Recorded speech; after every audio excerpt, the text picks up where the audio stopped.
دوستو آج کی اس ویڈیو میں ہم آپ کو ایک ایسی عورت کی ہسٹری بتانے والے ہیں کہ جس عورت کو بھلے ہی ہندی اور اردو زبان بولے جانے والے علاقے میں رہنے والے لوگ نہ جانتے ہوں، لیکن عرب علاقے میں رہنے والے لوگ بہت اچھی طرح سے جانتے ہیں۔ دوستو ہم بات کر رہے ہیں مصر کی ہسٹری کی سب سے خوبصورت ملکہ یعنی کلیوپیٹرا کے بارے میں، جس نے ایک لمبے وقت تک بڑی شان و شوکت کے ساتھ مصر کی ریاست پر حکومت کی تھی۔ لیکن دوستو حیرانی کی بات یہ ہے کہ کلیوپیٹرا کے مشہور ہونے کی وجہ اس کی خوبصورتی یا پھر اس کا ایک لمبے وقت تک ایک سلطنت پر راج کرنا نہیں، بلکہ اس کی زندگی کے دوسرے اہم پہلو تھے۔ اس ملکہ نے جہاں ایک طرف حکومت حاصل کرنے کے لیے اپنے دو سگے بھائیوں سے شادی کی، تو وہیں دوسری طرف موقع ملنے پر انہی دونوں سگے بھائیوں کو ہی قتل کروا دیا جن سے اس نے شادی کی تھی۔ اتنا ہی نہیں، مصر کی اس حسین ملکہ نے اپنی پوری زندگی میں ایسے ایسے کام کیے تھے کہ جن کے بارے میں سن کر آپ اپنے کانوں پر ہاتھ رکھ لیں گے۔ اس ملکہ کی شہرت کا اندازہ صرف آپ اس بات سے لگا سکتے ہیں کہ اس ملکہ کو گزرے ہوئے آج لگ بھگ 2000 سال گزر چکے ہیں، لیکن اس کے باوجود بھی اس کی ہسٹری کو لوگ اتنے ہی شوق کے ساتھ پڑھتے ہیں کہ جتنی شوق کے ساتھ آج سے کئی سو سال پہلے لوگ پڑھا کرتے تھے۔ ویسے تو مصر کی ملکہ کلیوپیٹرا کے اوپر بہت ساری موویز اور ٹی وی سیریلز بنائے جا چکے ہیں، لیکن 1963 میں بننے والی مووی سب سے زیادہ مشہور ہوئی تھی۔ 1963 میں کلیوپیٹرا کے اوپر جو مووی بنائی گئی تھی وہ ہسٹری میں اس وقت تک کی دنیا کی سب سے مہنگی مووی ثابت ہوئی تھی۔ دوستو اب اگر بات کی جائے کلیوپیٹرا کی ریئل ہسٹری کے بارے میں، تو آپ کو سب سے پہلے تو یہ بتاتے چلیں کہ یہ کہانی آج سے لگ بھگ 2000 سال سے بھی زیادہ پرانی ہے۔ یہ کہانی اس وقت شروع ہوئی کہ جب 323 عیسیٰ پورو میں یعنی حضرت عیسیٰ علیہ السلام سے بھی 323 سال پہلے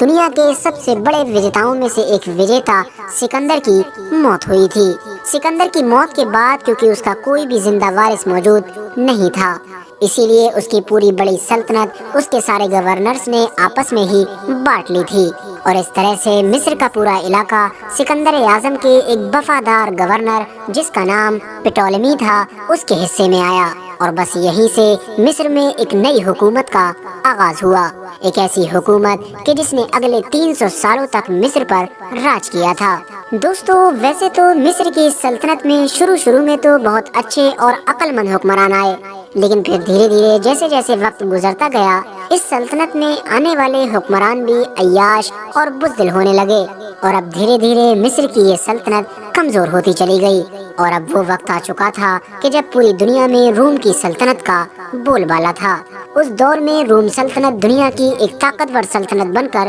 ابھری تھی، اور وہ بہت تیزی کے ساتھ دنیا کے بہت سارے علاقوں کو اپنی سلطنت کے اندر سمیٹتی جا رہی تھی۔ مصر کی کمزور سلطنت کے بزدل بادشاہوں کو جب یہ محسوس ہونے لگا کہ وہ لوگ بھی اب روم سلطنت سے نہیں بچ پائیں گے، تو ان لوگوں نے روم سے لڑنے کی تیاری کرنے کی بجائے انہیں اپنا خزانہ دینا شروع کر دیا، اور مال و دولت دے کر انہیں اس بات پر راضی کر لیا کہ وہ کبھی بھی ہمارے اوپر حملہ نہ کریں، اور اس طرح سے وہ لوگ اپنی حفاظت کرتے رہے۔ لیکن دوستو اس طرح سے بھلے ہی مصر کی سلطنت کی حفاظت تو ہوتی رہی، لیکن دھیرے دھیرے وہ حد سے زیادہ قرضے میں ڈوب گئے۔ اتہاسکار لکھتے ہیں کہ جس وقت کلیوپیٹرا کا باپ سلطنت کی گدی پر بیٹھا اس وقت تک مصر کی یہ سلطنت حد سے زیادہ قرضے میں ڈوب چکی تھی۔ کلیوپیٹرا کے فادر کی موت کے بعد اس کی بڑی بیٹی یعنی کلیوپیٹرا اور اس کا چھوٹا بھائی جس کا نام پٹولمی تیرا تھا، وہ دونوں مصر سلطنت کے اگلے وارث بنے، یعنی دونوں مل کر مصر سلطنت کے اگلے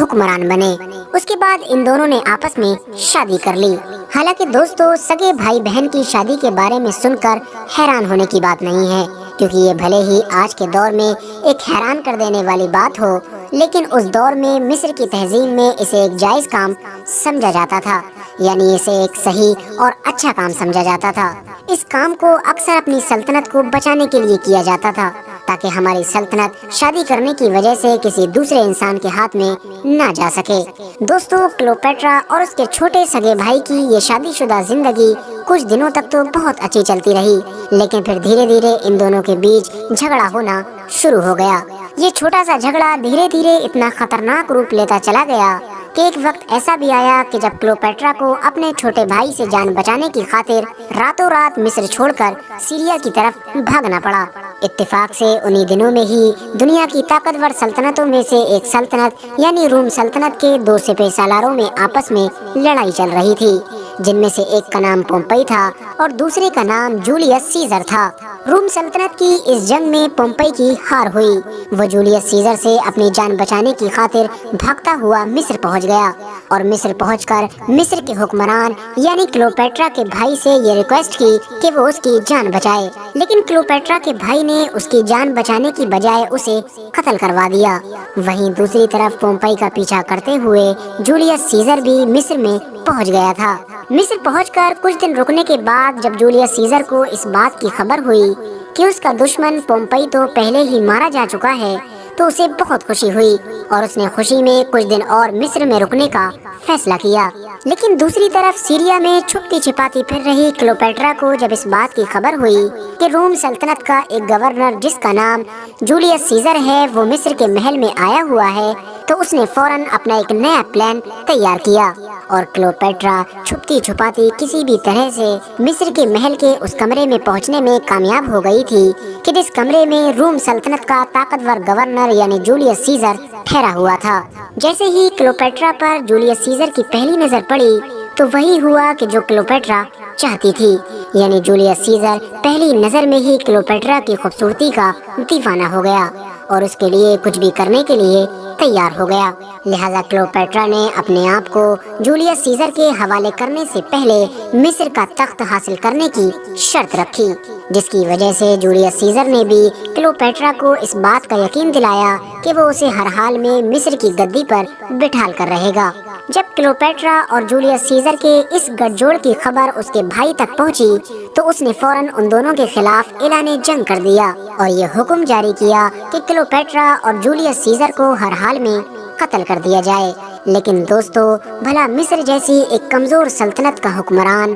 روم جیسی مضبوط سلطنت کے گورنر سے کیسے مقابلہ کر سکتا تھا؟ اسی لیے اس جنگ میں کلیوپیٹرا کے بھائی کی ہار ہوئی اور وہ دریائے نیل میں ڈوب کر مارا گیا۔ اپنے بھائی کی موت کے بعد کلیوپیٹرا اب مصر کی ملکہ بنی۔ لیکن دوستو، کیونکہ اس دور میں مصر کی سلطنت میں یہ رواج تھا کہ سلطنت کے وارثوں کو آپس میں شادی کرنا ہی پڑتی تھی، لہٰذا اسی مجبوری میں کلیوپیٹرا کو اب اپنے دوسرے چھوٹے بھائی سے شادی کرنا پڑی۔ بھلے ہی کلیوپیٹرا نے اپنے دوسرے چھوٹے بھائی سے شادی کر لی تھی، لیکن وہ اپنی پوری زندگی اس جولیس سیزر کے ساتھ گزارا کرتی تھی کہ جس جولیس سیزر نے اسے مصر کا تخت حاصل کرنے میں مدد کی تھی۔ حالانکہ مصر میں رہنے والے زیادہ تر لوگ کلیوپیٹرا اور جولیس سیزر کے اس رشتے سے خفا رہا کرتے تھے، لیکن بھلا وہ ایک ملکہ تھی اور ملکہ کے سامنے اپنی زبان کون کھول سکتا تھا؟ کچھ وقت کے بعد جولیس سیزر اور کلیوپیٹرا کی ایک اولاد بھی ہوئی تھی۔ کلیوپیٹرا اور اپنی اس ناجائز اولاد کے ساتھ کچھ وقت مصر میں گزارنے کے بعد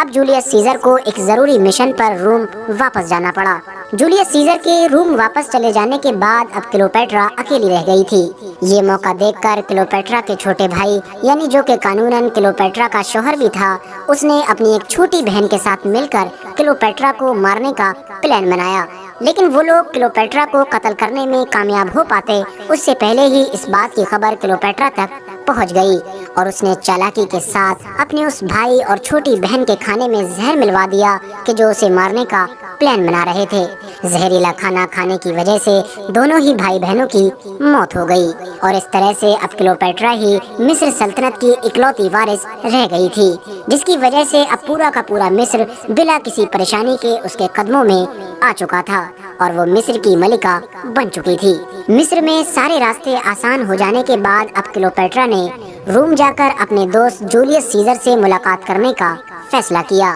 کلیوپیٹرا جب روم پہنچی تو اس کا استقبال ایک ملکہ کی طرح کیا گیا، لیکن دوستو پریشانی کی بات یہ تھی کہ روم کے زیادہ تر وزیر اور جرنیلز کلیوپیٹرا اور جولیس سیزر کے اس رشتے سے خفا رہا کرتے تھے، کیونکہ ان کا یہ ماننا تھا کہ جولیس سیزر ایک عورت کو حد سے زیادہ اہمیت دے رہا ہے اور کہیں نہ کہیں جولیس سیزر کلیوپیٹرا کو ہی پورے روم کا حکمران بنانا چاہتا ہے اور ہم کسی بھی حالت میں ایک عورت کی حکمرانی اپنے اوپر برداشت نہیں کر سکتے ہیں۔ اس کی وجہ سے روم کے شاہی محل میں رہنے والے زیادہ تر لوگوں نے جولیس سیزر اور کلیوپیٹرا کے خلاف سازشیں کرنا